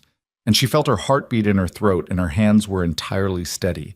And she looked at Seo Jun-tae across the charged space of the room. This man who had flown across the world for an umbrella and an hour of conversation. And his eyes moved to her for exactly 1 second. 1 second of something that was not operational, not tactical, something that lived in a different register entirely. And she held it, and the second lasted longer than a second. That was the thing about moments that split a life into before and afters. They expanded, they refused the normal compression of time, they held themselves open like a wound that hadn't decided yet whether it was going to close. Jun-tae's eyes were on her for that one extended second, and she read in them everything he didn't say, that he'd heard her, that she'd bought the moment he needed, that the 4 words on the phone screen, "Jisoo is out, move," had been the signal he'd been waiting for since the message from Seoul. The confirmation that the secondary operation had succeeded, that the pieces he'd moved without telling her he was moving had landed where he'd needed them to land. She read all of it, and then the second ended and he looked back at the man with the weapon and the room snapped back into its physics. The man's name, she would learn later, was Shin Dae-won. 43 years old, former military intelligence, South Korean, who had moved into private sector work of the specific kind that didn't appear in any official record. He had worked for the rival network, the Busan Los Angeles operation, which carried the internal name Cheongpa, meaning a faction that had broken from something larger, for 11 years. He was their senior field operative in North America. None of this was available to her in the hotel room at 11:47 on a Tuesday night in April. What was available to her was the quality of his stillness when Jun-tae said, "It's over," the way a man looked when he was running calculations that weren't resolving, when the exits he'd entered a situation with had narrowed to something that no longer resembled an exit. He said, in Korean, something short. Jun-tae answered in Korean, equally short. The quiet one, whose name was Han, she would later learn, who had worked for Juntae for 9 years, and who was, under the surface stillness, one of the most precisely dangerous people in any room he occupied, had not moved from his position near the door. He didn't need to move. His position was the point. Shindae-wan looked at the phone on the bed. He looked at Derek, who had not moved from the wall and whose face had the specific gray quality of a man who had spent 2 years believing he understood the nature of the thing he was involved in and had discovered, in the last 20 minutes, the full dimensions of his misunderstanding. He looked at June Tai. He lowered the weapon. Not a surrender. The distinction was important and everyone in the room understood it. A tactical withdrawal from a position that had become indefensible. He set the weapon on the desk beside him with a deliberateness that communicated that he was making a choice rather than being disarmed, which was its own kind of dignity, and he said in English, looking at Juntae, "This isn't finished." "It's finished tonight," Juntae said. "What happens next is a separate conversation." Shindae-wan looked at him for a long moment. Then he looked, briefly, at Zuri. A single assessment, recalibrating something. And then he walked to the connecting door he'd come through and went back through it without another word, and the door clicked shut behind him. The room breathed. Derek made a sound that was not quite a word. Juntae looked at him with the particular attention of a man cataloging a debt. Derek said, "I didn't know they were going to take her. I need you to understand that." "Sit down, Derek," Zuri said. He sat down on the edge of the bed where she'd told him to, which told her something about the state he was in. That he was taking direction from her when he'd built his entire evening around being the one with information. She stood in the center of the room and looked at Juntae and said, "Jisoo, confirm safe." Confirmed. His voice had come down from the operational register. Something in it had changed. Not relaxed, that wasn't the right word, but decompressed, the way a structure decompressed when the load it had been bearing was redistributed. "My contact got her out 43 minutes ago. She's in a safe location." And the real drive has been in Seoul the entire time. The copy was constructed 3 weeks ago when I began to understand that the move might be compromised. He paused. "I should have told you." "Yes," she said. "You should have." "I didn't know how deep this conversation would go before I had to." "You should have told me," she said again. Not with heat, with the specific weight of a person establishing a baseline. "If we're going to be anything to each other, I need to know when you're running an operation that I'm standing in the middle of, even if you think the information is too dangerous for me to have. You tell me anyway, and we figure out the danger together." He held her gaze. He said, "Yes." She nodded once. She turned to Derek. Derek Okonkwo looked in the lamp-lit hotel room like a man at the bottom of something. Not broken. The essential structure of him was still there. She could see it. The basic competence and intelligence that had made him credible to the people who'd recruited him, that had made him someone Changpa found useful.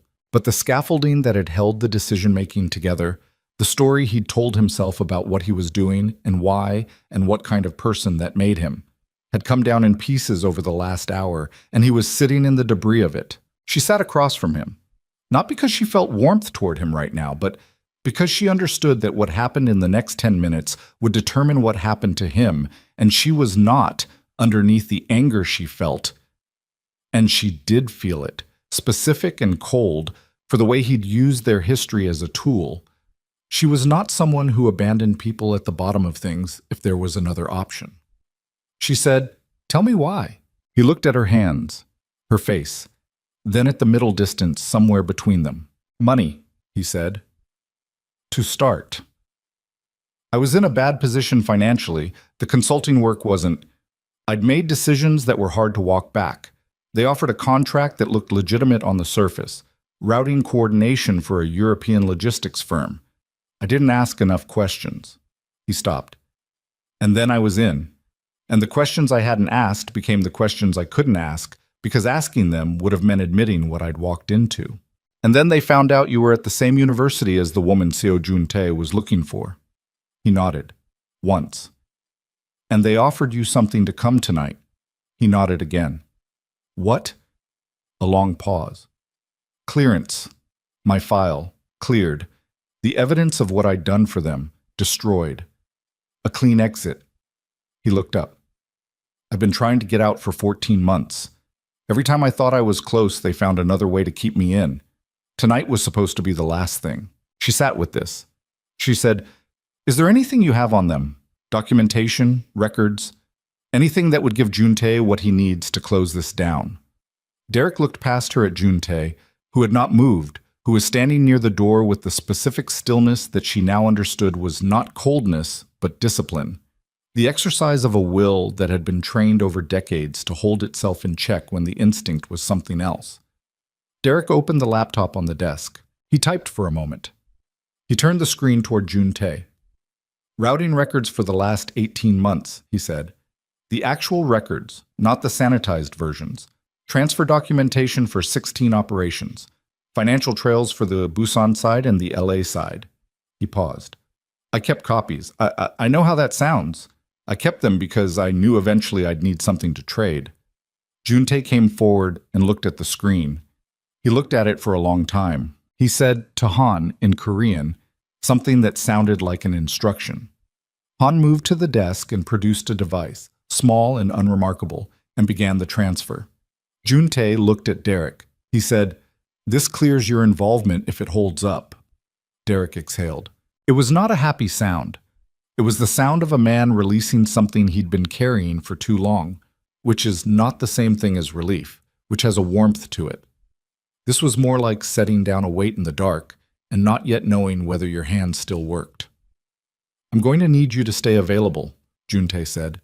"My legal team will need to walk through the documentation with you. There will be a process." "I know. And Derek," Juntae's voice was not unkind, but it was not warm. "If you come near her again without invitation, the process becomes a different kind of conversation."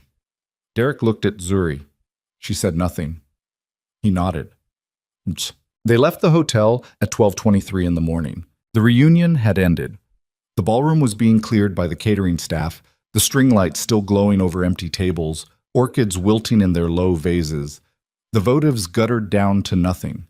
She knew this because the lobby elevator doors opened on the ballroom level briefly before they continued down, and she saw it through the elevator glass. The aftermath of a party, the specific desolation of a space that had been arranged for significance and was now being disassembled. She thought about the dress. $412. Still intact, which seemed improbable given the evening. She looked down at herself. The deep burgundy still holding its color, the hem clean, the shoes a catastrophe that she wouldn't fully assess until she was home and out of them.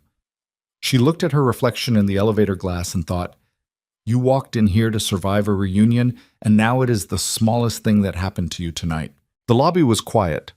A few late arrivals moving through. The front desk staff with the particular composed efficiency of people who had learned to read hotel lobbies the way Zuri read structural drawings, for the things that needed attention and the things that didn't. Outside, the Atlanta night had cooled slightly. The cars were at the curb. She stood on the marble steps and didn't immediately walk toward them, and after a moment Juntae came to stand beside her, not talking, just standing there in the way he'd done in Seoul, on a pharmacy step, in the rain, when she'd taken a piece of his awning and they'd existed for an hour without performance. She said, "Victoria, her family's financial exposure to the Chongpa network is real," he said. Whether she understood the full nature of what she was involved in, that's less clear. People sometimes carry the consequences of other people's decisions without fully understanding them until it's too late. "Will she be—" "I have no interest in her," he said. "She's not my concern, and she's not my target. What happens to her family's financial situation will play out through normal channels." He paused. "She's not going to be harmed." Zuri exhaled, not because she was relieved for Victoria's sake exactly, more because she needed the story of Victoria Ashcroft to be something she could put down. She needed it to be finished, to not require more from her. Not her energy, not her attention, not the particular emotional labor of continuing to process the fact that a woman she'd spent years managing her response to had been, on some level, also managed from the outside, had been a piece in something larger and uglier than the ordinary cruelty she'd always attributed to personal malice. It was easier to hate someone clean. She said, "The things she said about me, in the ballroom." "Yes." "Were they strategic? Was she told to say them?" He was quiet for a moment. "I think," he said, with the careful precision she'd come to recognize as his mode of honesty, "that she said them because she believed them, And I think she was also in a place designed to wound you because someone understood that a wounded version of you was easier to use as a variable in the evening's events. He paused. Both things can be true. She knew they could. She'd always known they could. She believed them, Zuri said. That's the part that doesn't change, regardless of the operational context. Yes. I can't fix that by tonight being dramatic. No. She stood for a moment with the honest weight of it. The fact that no elegant resolution was available for the specific damage of being told by someone who meant it, that you were too much and not enough simultaneously, that you were built wrong for wanting what you wanted, that the life you'd constructed on your own terms was evidence of a deficiency rather than a choice. No counterargument disposed of that. No powerful man appearing at your side in a ballroom undid the years of carrying it. She knew that. She just needed a moment to sit with knowing it, in the spring air, outside the hotel where she'd walked in 2 hours ago with her armor on and her jaw set. She said, "I'm going home," he said. "Yes. I need to sleep and I have a competition brief due in 48 hours and a site walkthrough on Friday, and about 17 things I have to think about very carefully." "I know." "About all of this," she said. "About you specifically." "I know," he said again. "I'm not asking for anything tonight. I came to find you. I found you. The rest of it..." He gestured slightly at the space that encompassed the entire evening, the restaurant, the hotel room, the photograph, the cars, Shindai Wan's lowered weapon. All of it was not the plan. She almost laughed. Not quite. Something adjacent to it. Something that started in her chest and didn't fully surface but changed the quality of her expression, and she felt him register it, felt the small, careful warmth of his response to it. She said, "The umbrella, in Seoul, do you still have it?" He looked at her. Something moved in his face. Not surprise, something softer than surprise, something that lived in the neighborhood of being known. "Yes," he said, "I still have it." She nodded once, like this answered something. She walked down the marble steps. She stopped at the bottom and looked back up at him. She said, "Call me tomorrow. Not from a number I don't recognize this time." He said, "I'll have Han put it in your contacts." She said, "That's not..." "I'm joking," he said. She looked at him.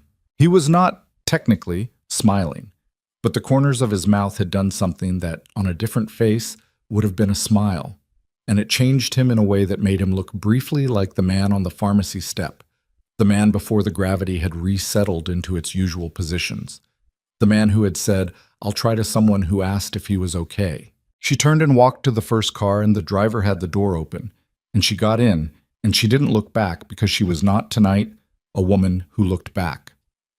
She got home at 1:16 in the morning. She stood in her kitchen in the dark for a while without turning on the lights. The city visible through the window above the sink, Atlanta doing what it always did. Living, moving, not waiting on anyone's timeline, indifferent to the specific reverberations of one person's Tuesday, in the way cities were magnificently indifferent to everything except their own ongoing noise. She took off the shoes first. The relief was structural. She set them side by side under the kitchen table with the care of someone who still respected what they'd cost, even if they'd also failed her in an alley, and she stood on the cool tile in her feet and felt the ground under her and let the accumulated weight of the evening move through her the way weight needed to move through. Not suppressed, not managed, just acknowledged and felt. She thought about Victoria. She thought about the specific sentence, "No man would want a woman like her." She held it the way you held a structural drawing that contained an error you were trying to locate. Not because you wanted to look at the error, but because you needed to see exactly where it was before you could account for it. She turned the sentence over. She identified, with the precision of someone who had been doing this work on herself for a long time, where it had caught in her. Not in the obvious place, not in the public humiliation of it, but in the older place, the place that predated Victoria. The place that the sentence had found and fit into like a key into a lock that had always been there. The fact that she'd built everything she had on her own had never felt like a wound until someone named it that way. She knew the difference between solitude and loneliness. She'd chosen solitude, constructed it deliberately, made it functional and even beautiful, the way you made a room functional and beautiful through considered design. She'd looked at the women around her who'd wanted the relationship, the marriage, the approval of being chosen, and she'd felt something that she'd called freedom, and that had also, occasionally, at 1 in the morning in her kitchen, felt like something else. It didn't mean Victoria was right. It meant she was human. She made tea because she needed something warm, and because the act of making it, the specific sequence of kettle and cup, and the small, careful decisions about temperature and timing, gave her hands something to do while her head worked. She sat at the kitchen table with the tea and her phone and the architectural competition brief open on her laptop, and she tried to do actual work, tried to get back inside the problem of a mixed-use development in Cascade Heights that required her to solve for pedestrian flow and green integration simultaneously.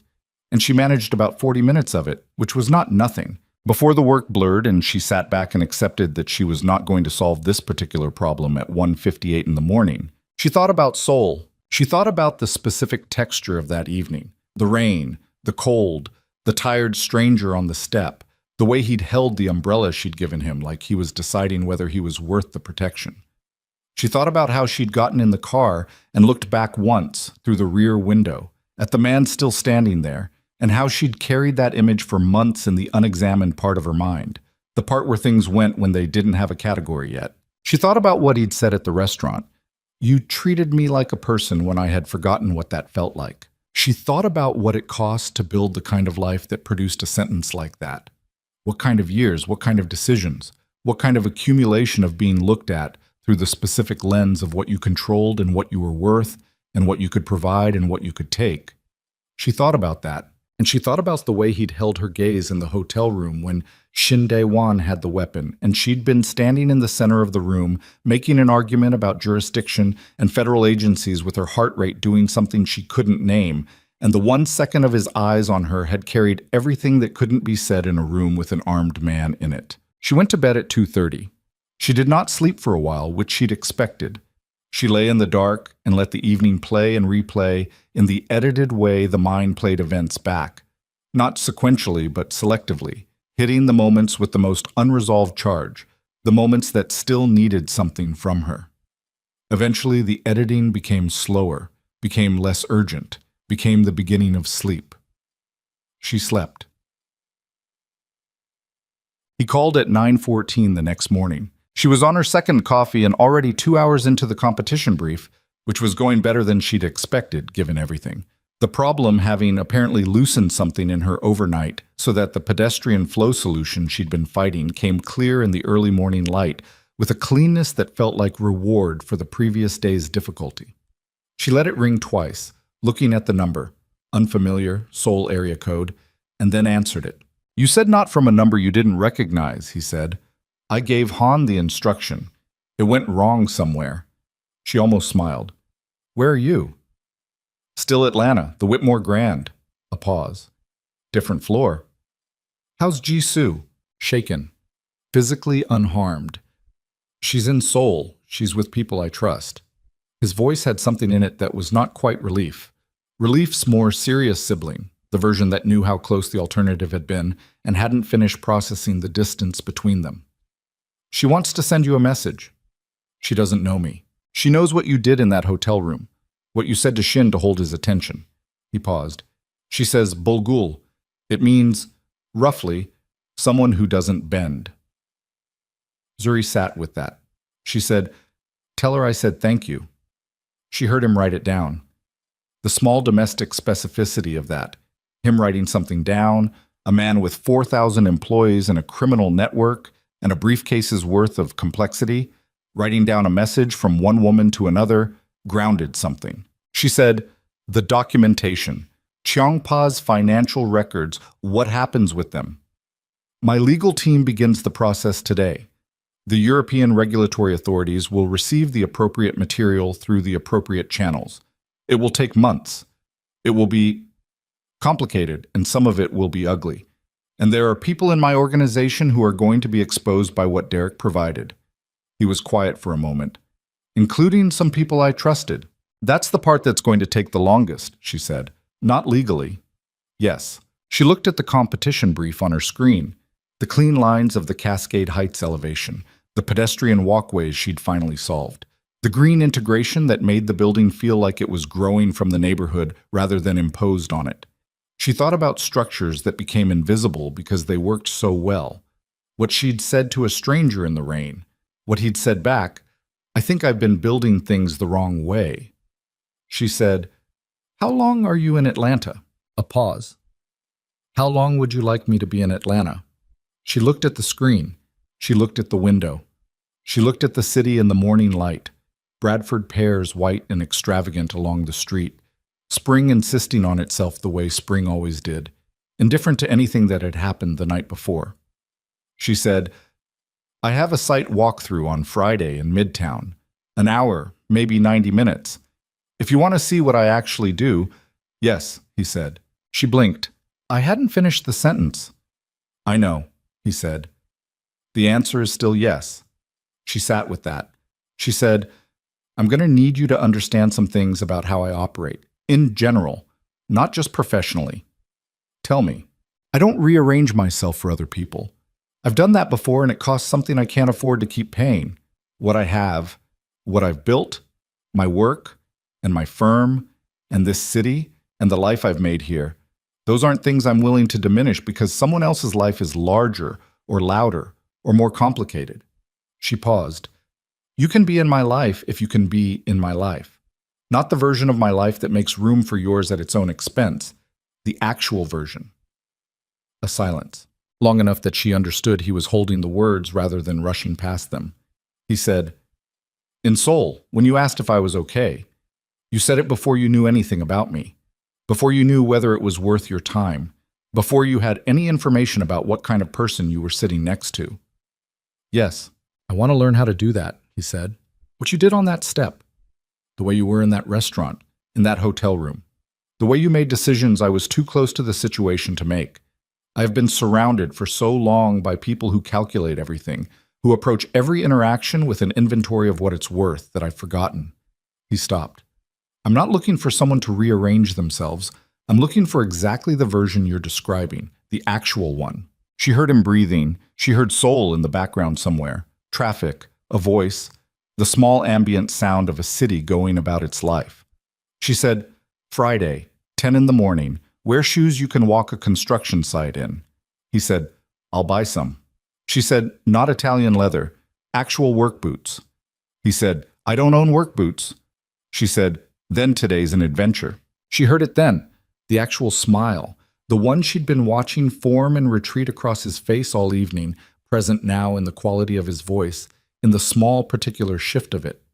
And she understood that she was hearing something he didn't give often, that it had weight because of its scarcity, and she held it in the same way she'd held the image of him standing in the Seoul rain with her umbrella, warm and inexplicable and worth keeping. She said, "Go take care of your people." He said, "I'll call tonight." She said, "From a number I recognize this time." She ended the call. She sat for a moment in the morning kitchen with the coffee cooling and the competition brief glowing on the screen and the city moving outside the window with its total indifference and its constant motion and its very long memory for everyone who had ever stood at its edge and decided to stay. She put her hands on the keyboard. She went back to work. Up. 3 days later, on a Friday morning in April, a construction site in Midtown Atlanta received 2 visitors. One of them was Zuri Holloway, who walked the site the way she always walked sites, with a clipboard and a specific kind of attention that the foreman, a man named Curtis, who had worked with her for 4 years, described to his crew as surgical. She moved through the skeleton of the building with the fluency of someone who saw the finished version overlaid on the current state, who could stand in raw concrete and see the room it was going to become. The other was a man in work boots that were clearly new but were, she had to admit, the correct kind. He walked half a step behind her and asked questions. Not the questions of someone performing interest, but the questions of someone who was actually trying to understand, who had looked at the drawings she'd sent him and come with specific things he wanted to see in person. He asked about load distribution. He asked about the pedestrian integration, why she'd angled the walkways the way she had. He crouched down to look at a joint detail that she'd had 3 conversations with the structural engineer about and said, "That's the solution you fought for." She looked at him. He said, "I read the project notes you sent." She had sent him the project notes. She hadn't fully processed, until this moment, that she'd done that. "Curtis, Watching this exchange from 12 feet away with the expression of a man who had worked with Zuri Holloway for 4 years and had never once seen her send project notes to a personal guest, revised several assumptions he'd been operating on and kept his observations to himself, which was one of the things that made Curtis good at his job. They walked the full site. She showed him the corner where the green integration created a natural gathering space that the neighborhood association had initially resisted and then embraced once she'd rendered it properly. Showed them what it would feel like to sit there on an afternoon. She showed him the structural decision that had saved 2 weeks of construction time and cost her 3 nights of sleep and an argument with the general contractor that she still considered one of her better arguments. She showed him the detail in the facade that most people would never consciously notice, but that would, on a subconscious level, make the building feel like it belonged in this specific neighborhood and not transplanted from somewhere else. He looked at all of it. He said, standing in what would become the lobby, concrete floor and rebar still visible, and the sky open above them where the roof hadn't yet closed. Invisible structures. She looked at him. What you said in Seoul, he said. The kind of building people don't notice holding them together until it's gone.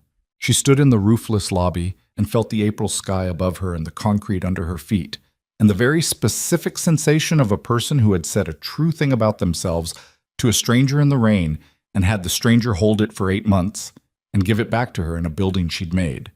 She said, "Yeah." He looked at the space around them. "You're good at this." "I know," she said, not arrogance. Fact. She'd earned the right to say it plainly, without apology, without the performance of modesty that people expected from women who were good at things. She'd built the knowledge of her own competence the way she built everything, from the ground up, load-bearing, tested under real conditions. He looked at her. She looked at him. "I'm not easy," she said,